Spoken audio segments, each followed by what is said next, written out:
These are the people that actually do this stuff, right? So we're going to hear, and we have an assortment of people from different industries, maybe different lengths of time they've been exporting, size, company size, that type of thing.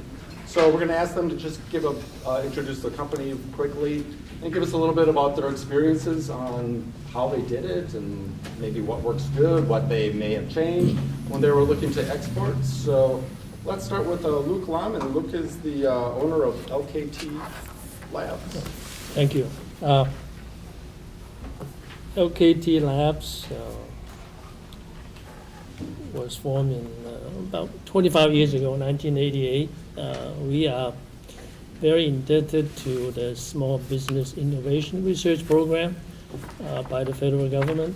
We obtain grants from them, National Cancer Institute in particular.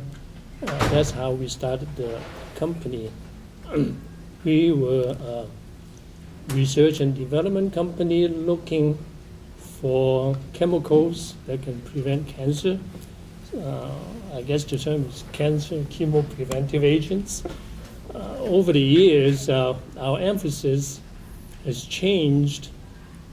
Since 1995, we started a small catalog that contains maybe 100, 150 compounds. The material that we researched that had potentials for cancer chemoprevention, and along with chemicals from other researchers, so that we can sell it to researchers to further their work.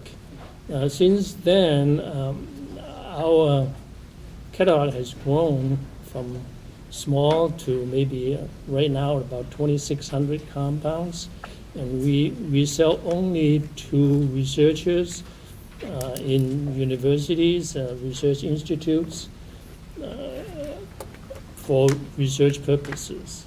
These really are not drugs, but we call them research chemicals. Since the early 2000s, we pretty much weaned ourselves from the grant because of the uncertainty of getting grants. So our main business now is selling chemicals. And along the way, we picked up quite a few distributors from Asia, particularly Japan, and Europe, and Australia. So I guess our export experience is to export the chemicals through mostly the distributors. Although occasionally we deal with end users, but because of the custom clearance and that kind of a problem, I think we prefer to deal with distributors. I guess we ship our chemicals in very, very small quantities, mainly through couriers such as Federal Express and occasionally DHL for international shipping, and also by freight forwarder if our customers would like to use that. Now, the main problem with us is that some of our chemicals may be thermally unstable. So we have to ship them in either blue ice or in dry ice. Now then, the timing is important. If we were to ship material to Europe, we generally ship them early in the week so that they can receive the material before the weekend, so that the material is not going to stay at custom over the weekend. Now, for Asia, we generally ship Thursday or Friday so that they would be on the plane over the weekend and get to the destination early in the week. So they can clear custom and send it to our end users. So those really are our main concerns with our business. Thank you very much, Luke. Next, we'd like to hear from Don Martin, and Don is president of Flying Precision. Don. Well, I'm going to stand up. If I trip, it might be more entertaining than if I sit in the chair the whole time. So I'd like to just go through a bit of a story on sort of backing up what Ed has said and what others have said. We started out deciding to export to China. And our first shot at that, our first idea, or our first consideration was, well, is there a market for our product in China? Well, in China, as we all know, they make a lot of stuff. Our equipment, we make sensors to measure small distances. They're also used to measure machine tools. And it just turns out that China consumes more machine tools, they're number one, than the next 9 on the list. So if you add up 2 through 9, they are not consuming as many machine tools as China is. So that was a pretty quick market evaluation. We should go to China.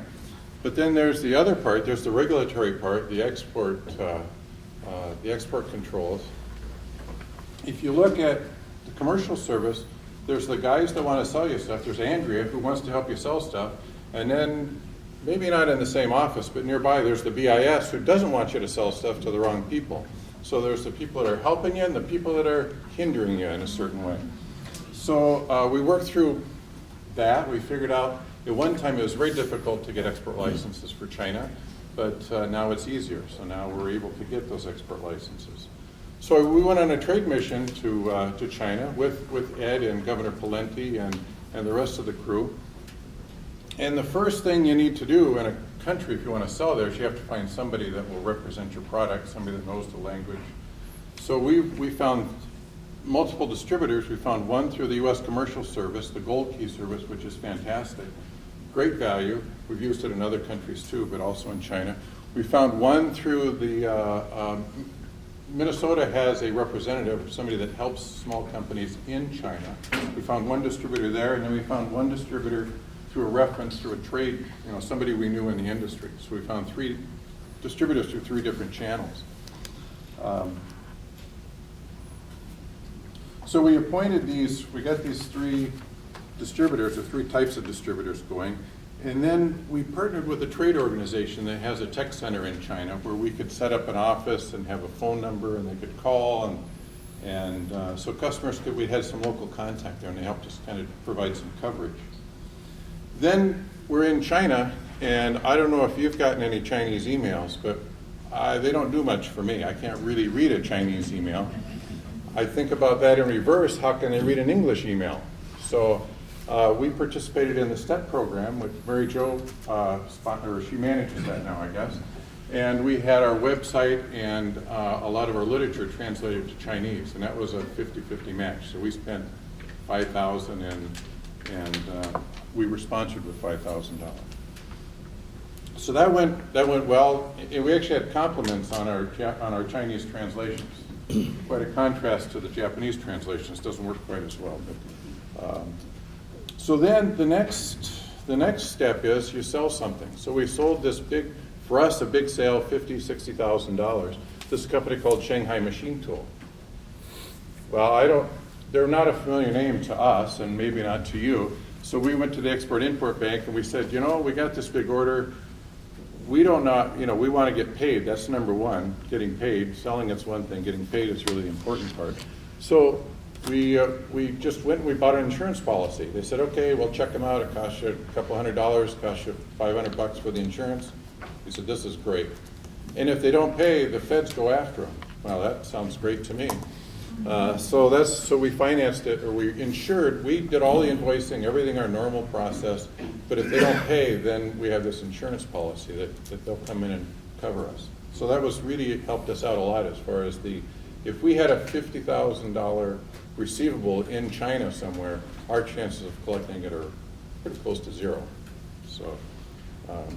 So that's kind of our route from beginning through the sale and the collection. It's worked really well.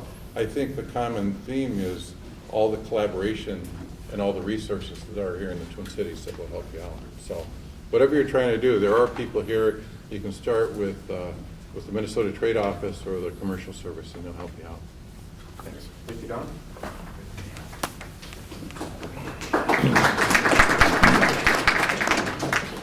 we'll hear from Charlie Whitmere, and he's the president and CEO of WhipAir. Charlie. Thank you. I always got to do a disclaimer whenever I do public speaking. Anything I learned about public speaking came from engineering school, so keep your standards low. WhipAir, we are a family business that produces floats or pontoons for aircraft. When you think about your flying fishing camps up in Canada, Alaska, it's that size airplane that we're putting product on, so smaller, 12,500 pound planes or less. We are very much a niche business. There's only, I can count the number of competitors in the world on one hand, slightly fewer since the downturn in the economy, and it's a very unique business. We have 8 models. Our primary product, the floats, we have about 8 different models that we manufacture right in South St. Paul, Minnesota. And we ship them in many areas of the world. And how we got into the export business, well, my grandfather started the company in 1960. When he sold his first set of floats in 1962 or 3, it was exported to Canada. So that's how we got into it. It kind of just started from day one. And being a niche business, it kind of kept on going from there.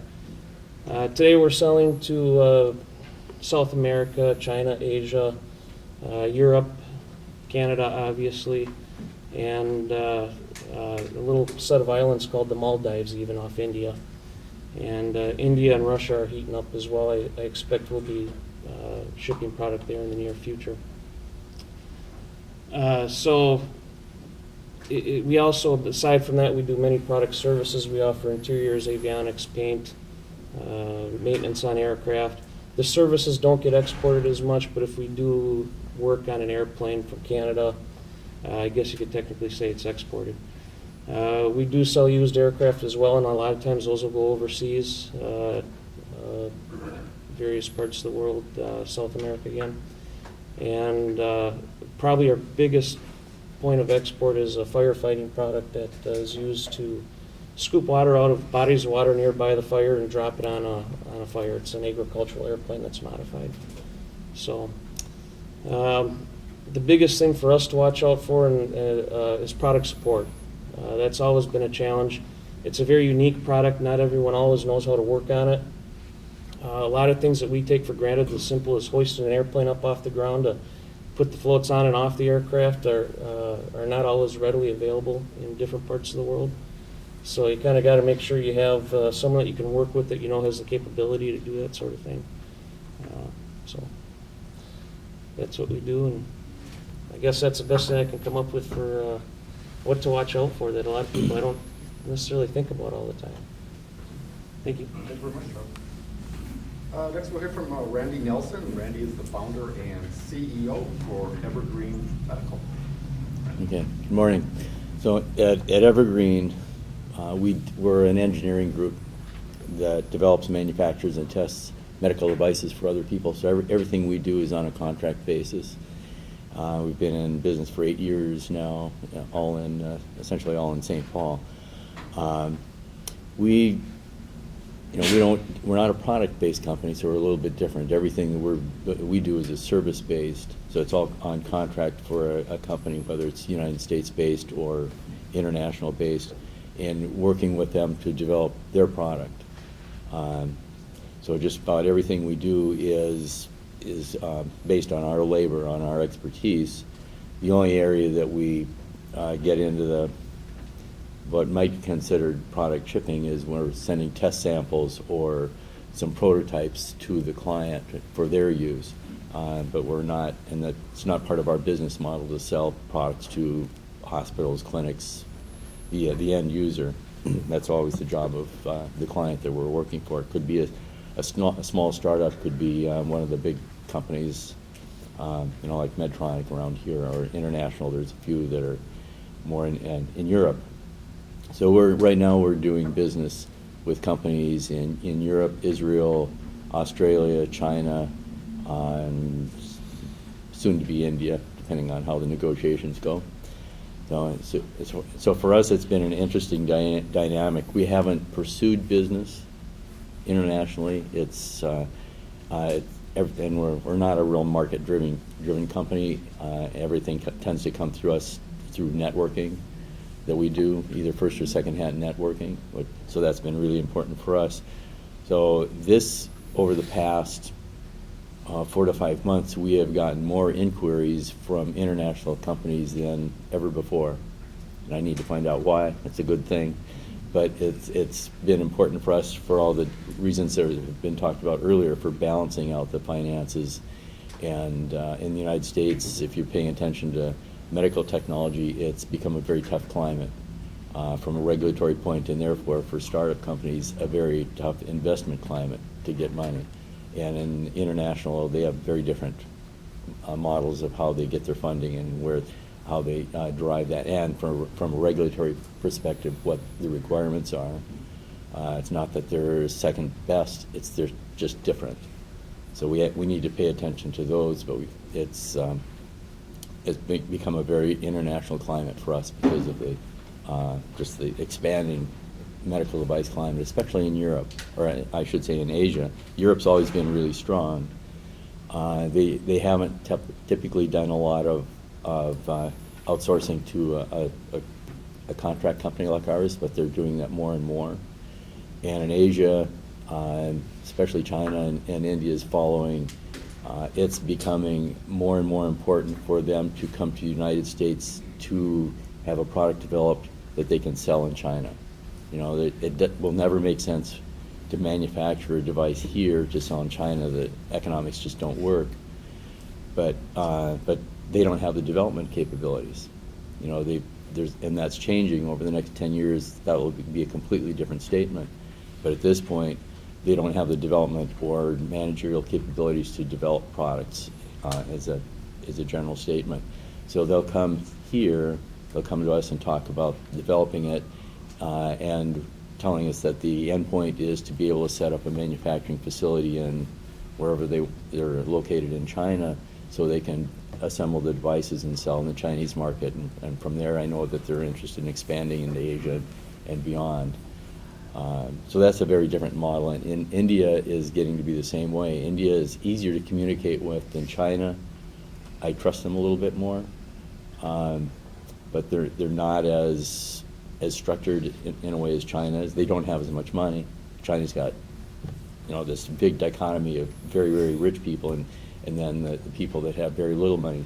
So, but the very, very rich people are investing in the area that I know, medical technology, either in the United States or in their country.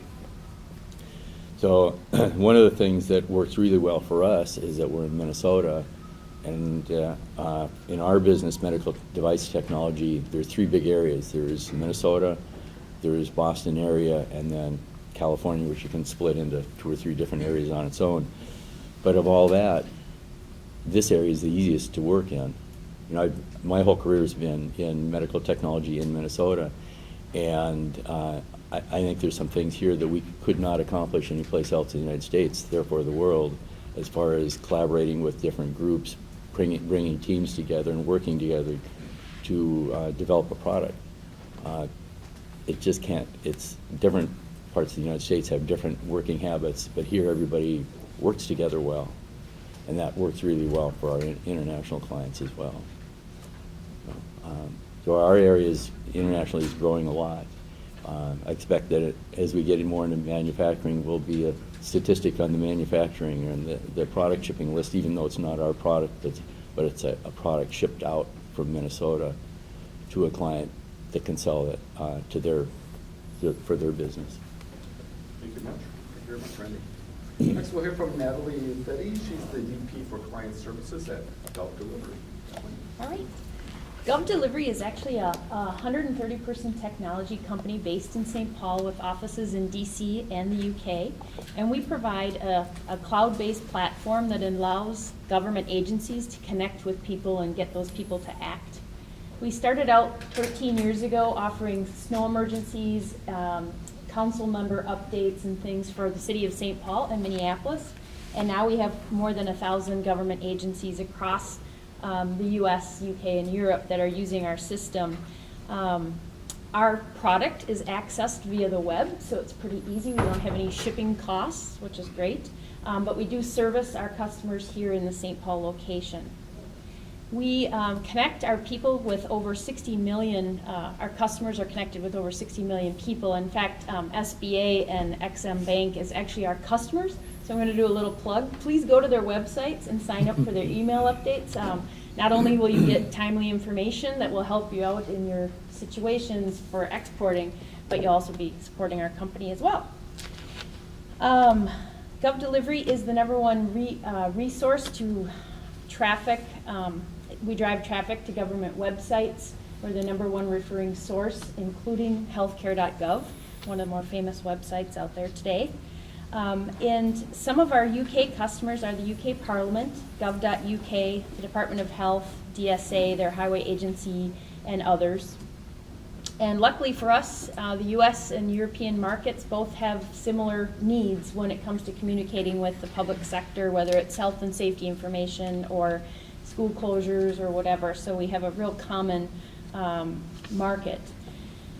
We got into exporting when our CEO was introduced to a reseller in the UK, and that reseller had connections with the Parliament and the highways agencies, and so they actually introduced us and they became our customers.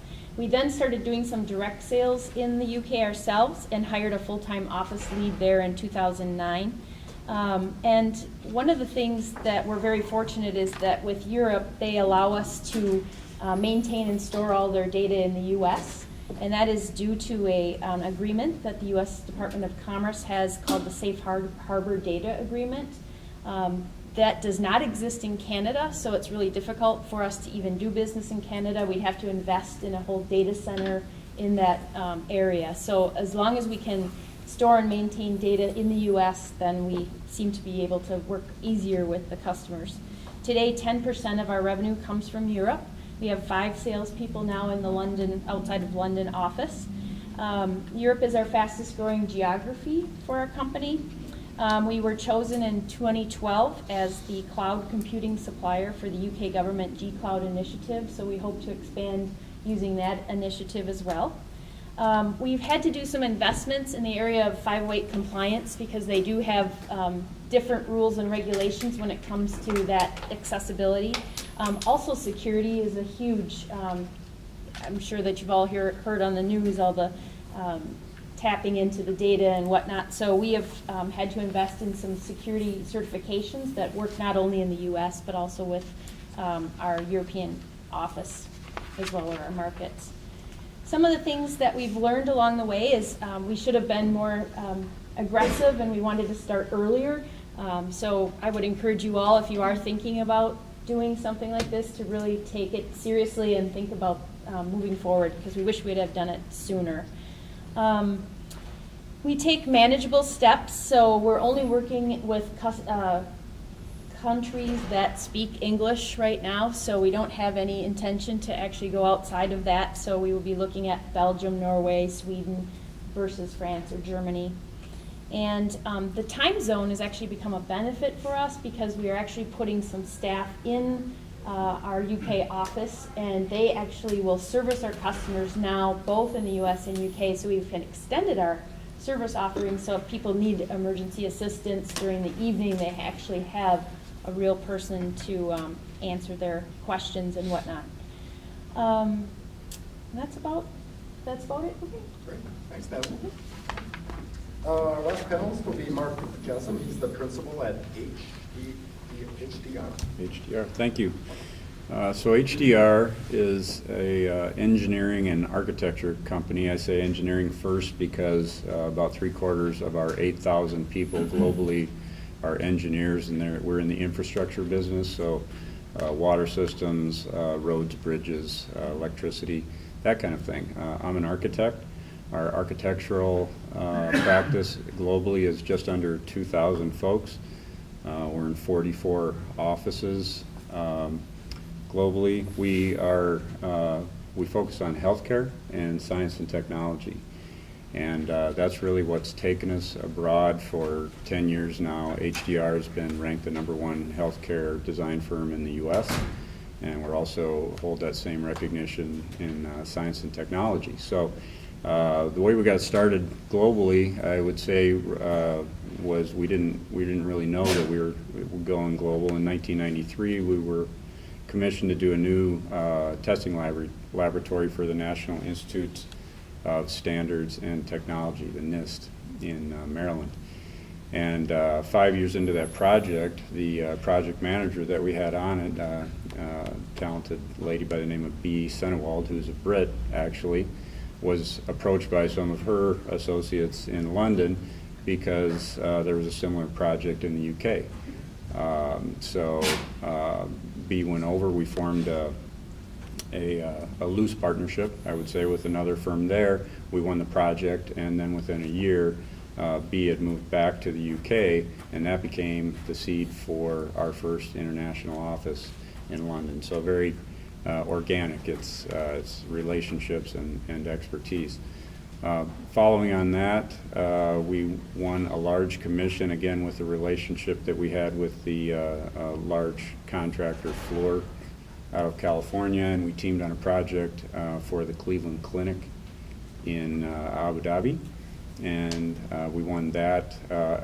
In that instance, and this is a model that's worked for us, we really do the expertise part. So in other words, we come in, do the planning, we do design work, there's the production and construction work that then is being done by a local partner in the Middle East, and that is a model that works best for us in emerging markets, and I'm going to include the Middle East and China in emerging markets. So we're in those markets, but what we really bring is the expertise of our healthcare practice, and we get in on the front end. That's where actually the best fees are. A lot of people have mentioned the difficulty in getting paid, so we concentrate on making sure that we've got contracts in place, because if you've got a good contract in place and you still have 6 to 12 months to get paid, imagine what it's like if you have no contract in place. So very important. We expanded our practice last year. We made a commitment a couple of years ago that we wanted to be 35 to 40% of our whole global practice is international. It's currently about 20. Last year we acquired a firm in Australia. RDG Architects has the same expertise that we have. So this is something that really, since about the year 2000, HDR has been in a growth mode locally, and the same principles that we use to expand domestically have worked overseas. In other words, find someone with a similar culture, the similar expertise, something that we know and understand, and explore a partnership. Actually, my firm here was an acquisition by HDR Architecture for that very reason. We were a small healthcare firm. So that's worked also for us internationally. We find partners that think like we do. We've also found that you were mentioning kind of that path of least resistance as not only language but business culture. So we've had the best success in what I would call offshoots of the British Empire going way back. So we're doing a lot of work in Canada. We have a established office in UK. We just purchased a 200-person firm in Australia, and similarly in Germany. They're not exactly an offshoot of the British Empire, but we find that they have a strong banking system, which is a big plus, and a good GDP, and we're able to export expertise to Germany. Lessons learned, I would say the biggest thing has been to find the right partners for us, because we are in the business of, it's a face-to-face business, especially when we're bringing expertise. So we have to understand the travel implications primarily. We have to understand the business culture. Matter of fact, I have to pay Canadian taxes this year, so this is a new thing to me. But that's not uncommon with our people. They go there, they stay there for months at a time to get these projects going, and so we have expertise within the firm to help us through that. That's it. Thank you. Thank you, Mark. Thank you, panel. We have time for questions from the audience. I'll want to get going. How do you handle staffing? So if I'm a new company, I'm looking to export, and all of a sudden I say, hey, the domestic sales manager, you're suddenly in charge of export. You know, how do they manage that? How do you manage like a new company that's going to be exporting and developing the expertise on the staff as far as all the different things that go with exporting? Any panelists have any advice on that? You might be too new to bring in a person full-time for international at that point. We did a lot of leveraging, being in the aviation business, we work with a lot of other manufacturers like Cessna, and we leverage their resources a lot. It's more of a helpful relationship between us, so we leverage their resources. And also, we eventually did find someone that is familiar with the industry that had a lot of international experience that we did hire. So that's kind of how we handled it over the years. One thing that we do is our UK staff comes back to the US quite often throughout the year for training so that we can get them up to speed on things here and then send them off back to the US or back to the UK. I think one thing for us is that when you're going overseas, they want a good feeling about the company. And so I think the upper management has to be involved in that export. They have to show their face and shake hands and show their commitment to that foreign effort. I think what we found was that in the early stages of our expansion globally, the folks that were our marketing folks would market internationally. The folks who are operations folks would do that internationally. And as we've grown into a number of markets, we've recently separated those. It's number one, it's different knowledge bases, different expertise, and it just gets to be too much really for someone to try to do both. So we've found that they work in tandem and very close, but we did have to set up a separate farm to really handle that successfully. I don't know who among you gentlemen and ladies this applies to. The product is developed here. Like you say, like you make a prototype here, and the manufacturing plant is in the foreign country. So which means once the prototype is made here, everything shifts over there for production. Do you come into agreement as to how that goes, or is there any international rules or law that guide that? Let me restate myself. I have a concept, and I've been talking with people to execute this. And what we arrive at is the intellectual properties right here. The prototype is developed here, but because of transportation, tariff, taxes, etc., we found it more affordable and more practical to go and establish the production plant in the foreign country.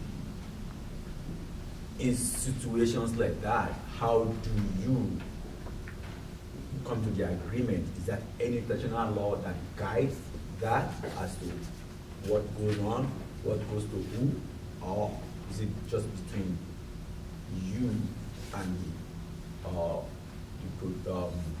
the executor of the projects in the foreign country? So in our case, we haven't actually gone through that full transaction, but when we've talked to these companies, and we've got some going on now in development, the trade-off point in transitioning it to their country is having a fully developed product, which also includes full process development, so a fully manufacturable product. And then work with them as they're setting up their facility and go over there and train the people there. What we always need to watch out for with medical devices is intellectual property or proprietary knowledge, and making sure that we're not giving that away. But if we develop something that has intellectual property that is particular to their device, they own that anyway. So so what we watch is what we're bringing to the table as far as proprietary knowledge that we don't want to give away to somebody. So that's always the discussion point. And in some countries, it depends on the technology and the volume.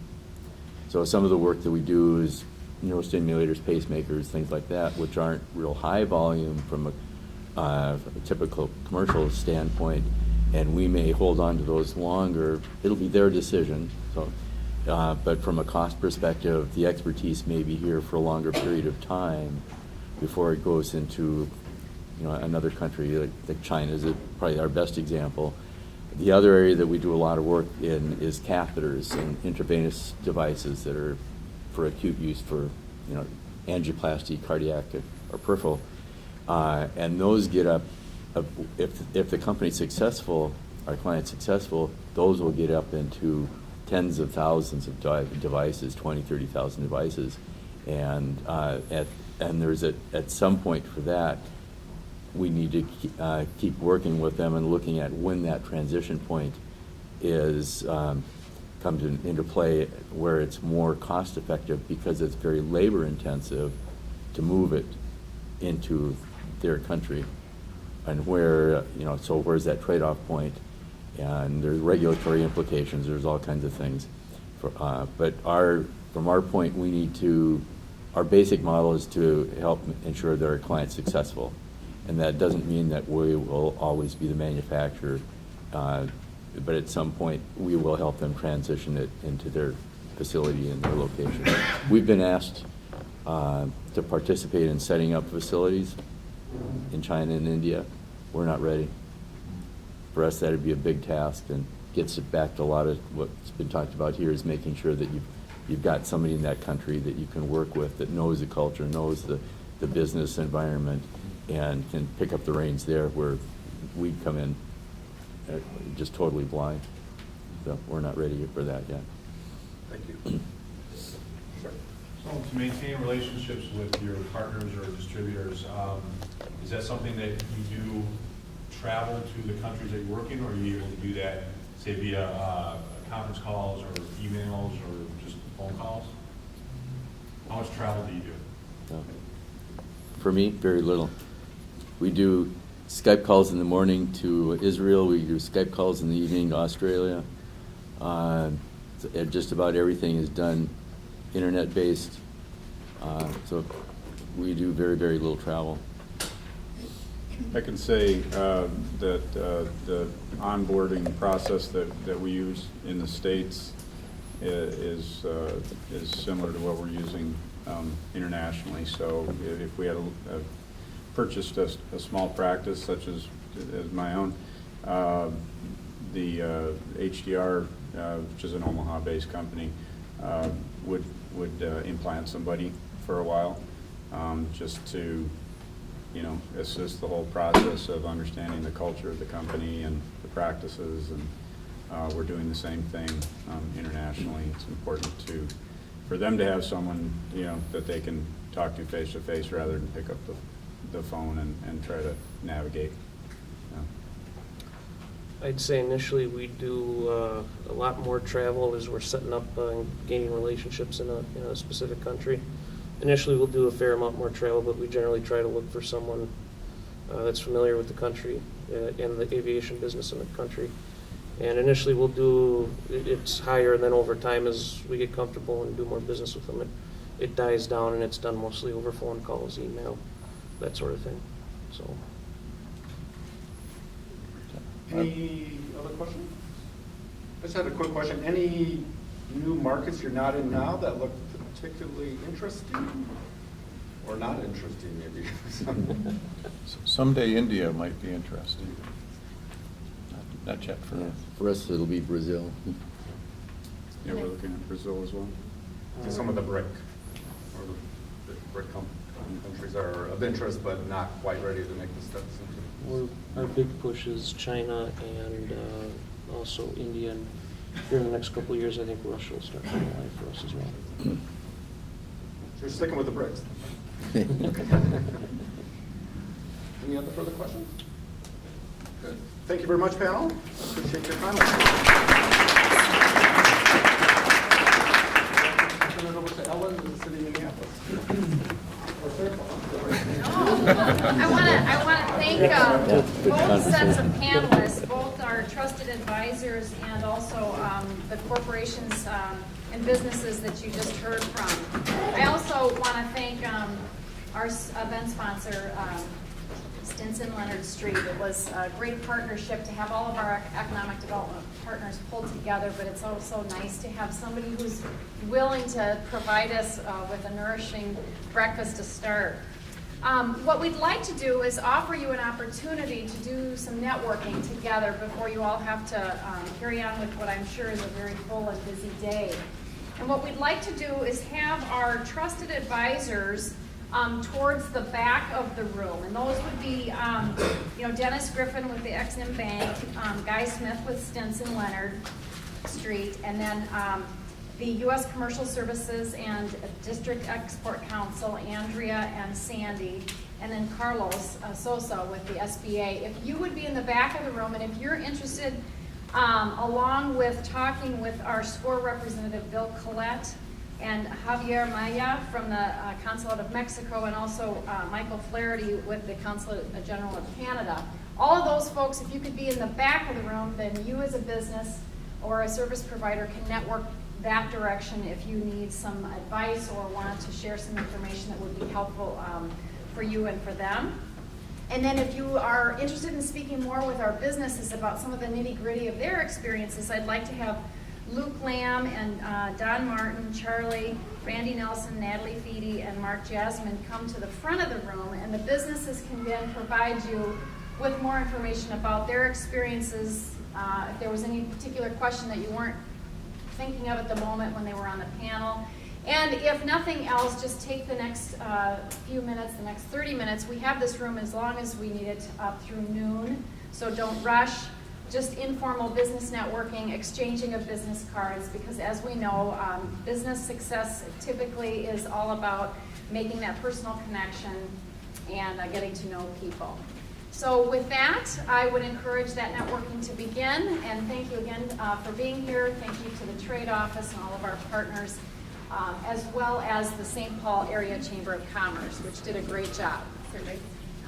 Survey says, please don't leave without offering your thoughts and feedback. There's a green sheet, and we'd love it if you could fill it out today before you leave. And if you don't have time to do that, you will hear from us. We'll probably send it to you electronically.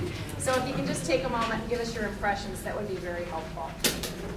Great, everybody, let's adjourn to networking.